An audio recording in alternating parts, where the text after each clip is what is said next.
guys, welcome to a new video. And today, as you can see in the title, we're going to be talking about Teenage Mutant Ninja Turtles Shredder's Revenge. Now, I wanted to do this video a while ago, but I just kind of fell off from doing so. I just got busy with things, but it's here now, so I'm not going to make this too long, but I just want to go over the things I like about the game and stuff I dislike about it, which is not much, to be honest with you. But first thing I want to mention is that play this game with friends. You know, when you first play this game, I recommend trying to get into an online match so you get that co-op experience. Playing solo is fun, but it could get pretty boring after a while. And one of the things that I got upset with the game was when I actually had an open game and like nobody was joining me. I was like, man, what the heck is going on? I was early in the game and I wasn't getting people joining me on the game, so I was like, oh man. So I don't know if it's because I was playing on the PS4 version or whatever, but I joined some other people's games and then, you know, had a blast from that. And also my first time playing the game, as you guys know, the Media Glitch stream team, we played it together, all 6 players, and it was amazing. Had a great experience, and that was probably the best experience I've had with the game so far. Okay, so we're going to start off this review pretty much going into it Game Bro style. So we'll start with the graphics. The graphics. Thank goodness they brought back sprites, because that's what made the games popular in the first place to me when it comes to graphics. You know, Konami, who was a leading programmer for the games back in the day, they tried to cut corners when it came to I want to say around the 6th or 7th generation of Ninja Turtles games, and it just didn't feel right. So going back to sprites, I feel like was a good thing, and it really shows here. Now the sprites may be pretty small, but the reason for that was because they wanted like a lot of action and chaos on the screen. I feel like they overachieved with the graphics. I wasn't expecting all this, what they put into the game. I mean, the animations for the foot soldiers alone blew me away. I mean, the foot soldiers in the mall scene, like foot soldier behind the counter, like selling pizza, and I just thought it was hilarious. And different variations of foot soldiers was like, wow, dude, they just really did a good job. There's a lot I could go into about the graphics, but you could tell they really went far and beyond, and it really shows. I mean, I feel like this may be a stretch for some people, but I feel like this is the best ever Ninja Turtles game out there. Even though I don't really care for the comic book, well, not the comic book, but the cartoon look of the Turtles. I'm more into the comic book type look, so I would prefer them look a little bit more, you know, tougher. But it's all good, man. The game is all fun, and what they did with this game is freaking amazing. So the graphics, top notch.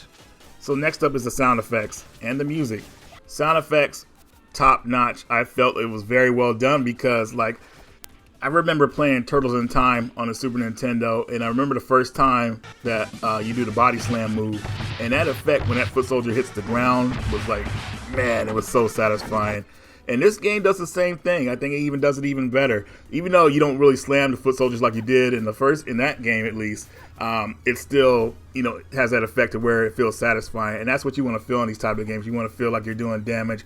This game does that and a whole lot more. You know, the amount of items that you could hit and like knock against people in this game, I mean, foot soldiers and rock soldiers, bosses and things like that, man, truly amazing, outstanding job. Now the music. Very happy with the tunes I heard from the soundtrack. I was pretty much just like in bliss.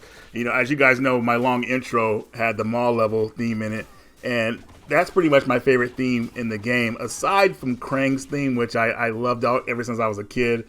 I love how they remixed that. You know, Krang has always been one of my favorite characters in the series, so hearing his new remix was like, it just kind of like just took me back. I thought they just did an excellent job on that. I am invincible!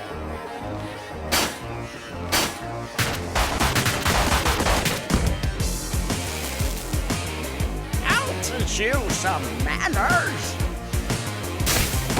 Radical! Better up, skunk bucket. Just a minute! Just a minute! Just a minute!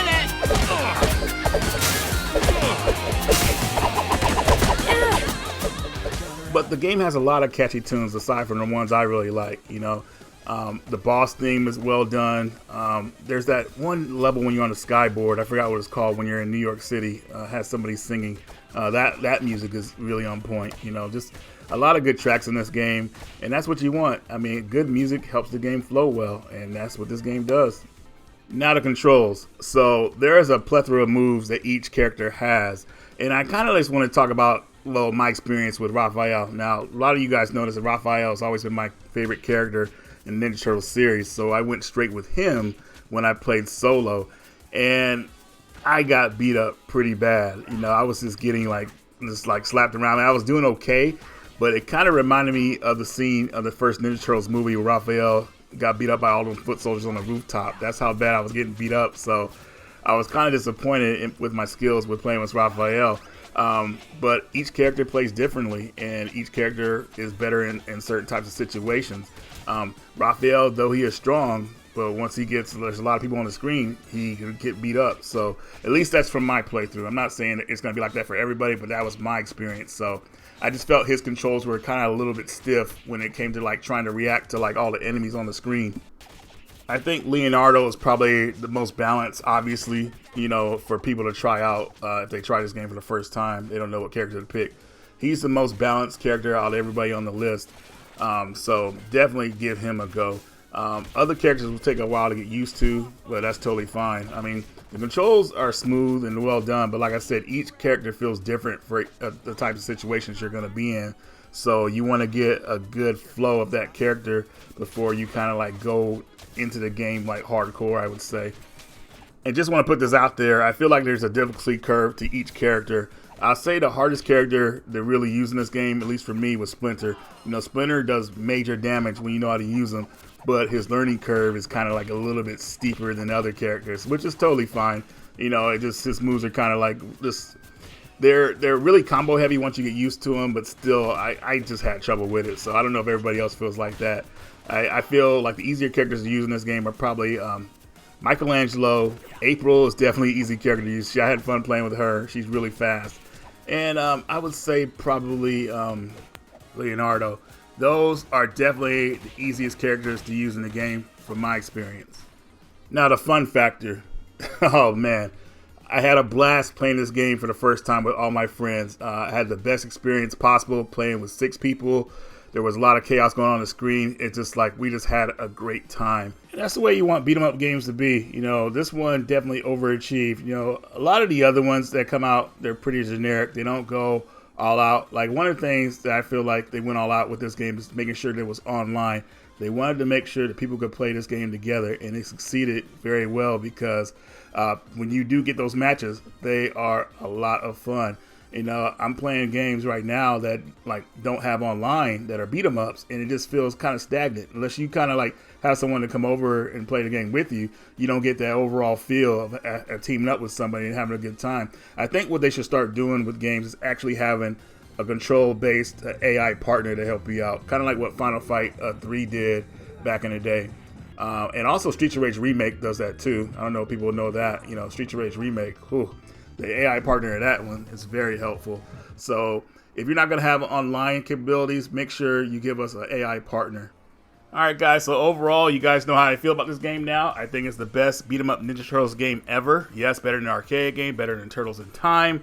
If anybody tells you those games are better than this one, they're just banking off the nostalgia. You know, this game is miles ahead of those, I feel. And I just feel like it's an overall love letter, you know, to those games. You know, it's just like, hey, we want to do those games, but even better. And they accomplished that with this one. So I just thought of one more thing, guys. There was an issue I did have with the game. The title, Shredder's Revenge. It doesn't really feel like a revenge after what Shredder's been through with the Turtles. You know, I thought the ultimate diss for Shredder was when they left him in a Technodrome when it blew up in the first game.